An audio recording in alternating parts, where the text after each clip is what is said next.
LLMs like GPT-3, GPT-4, or Llama are changing our lives.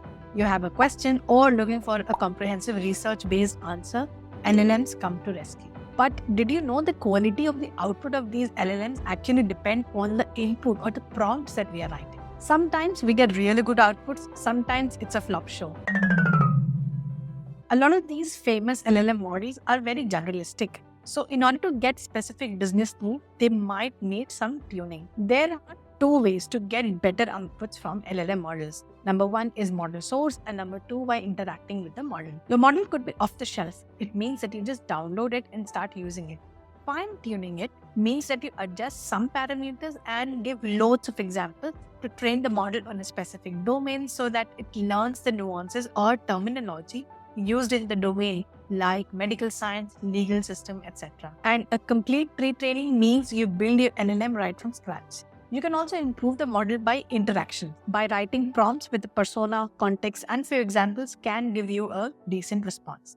This is called prompt engineering. If you have internal documents or verified data sources, you can put it on top of your model, and that process is known as RAG, Retrieval Augmented Generation. I made another video on how RAG works, so if you want to know about it, you can check the link in the description. And today we're talking about prompt tuning, which is different than prompt engineering. Prompt tuning allows an organization with limited data to tailor a massive model to a specific task, and there's no need for gathering thousands of labeled examples like we have to do in fine tuning. The best cues of front-end prompts are fed to your AI model to give it a task-specific context based on which random words or numbers are generated. The prompt in this situation is called a soft prompt. They are then introduced into a model's embedding layer.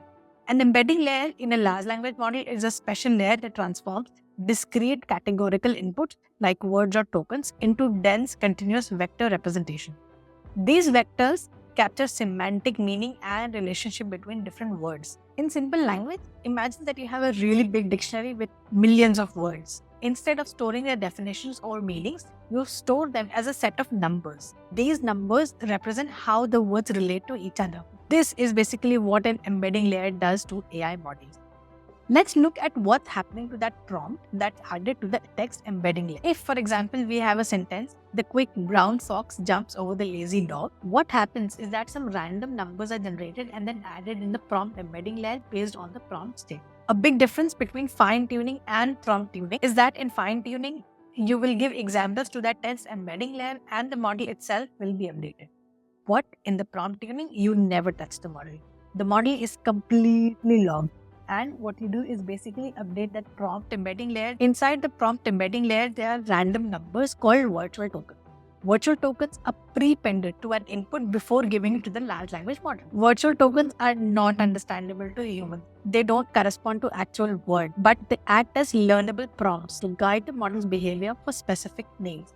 Let's take an example to understand virtual tokens. Imagine you're training a dog to do tricks. Instead of saying sit or roll over, you use a hand signal that only your dog understands.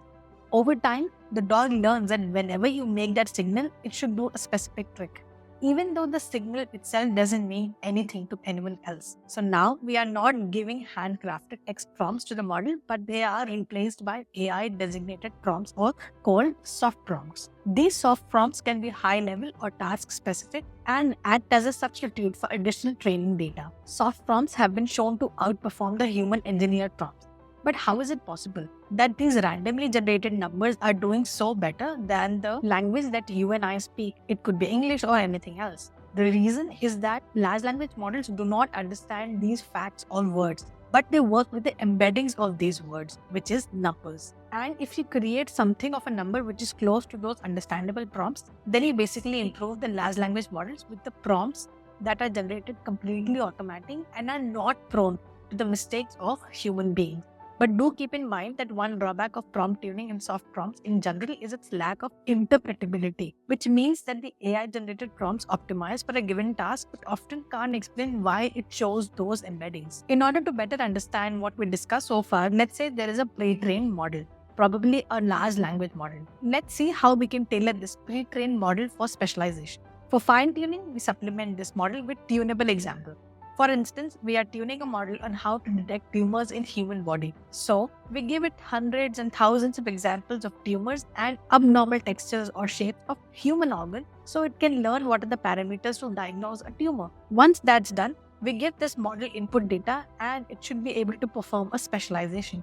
Now, let's talk about prompt engineering. In this case, the model is taken as is and no fine tuning is done. And then we add in an additional prompt. So, we have our input prompt and an engineered prompt which sits in front of the input prompt. So, we effectively provide two prompts here for the specialization. The engineered prompts are usually examples of the output we like or shots. For prompt tuning too, we use the pre-trained model as it is and we again provide an input, but we also provide something in front of that input and that is called tunable soft prompt.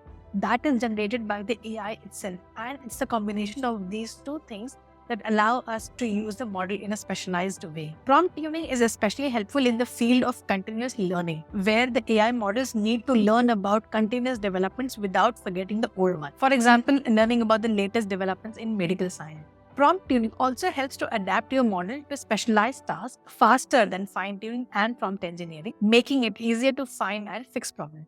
I hope this video helped you understand the concept of prompt tuning.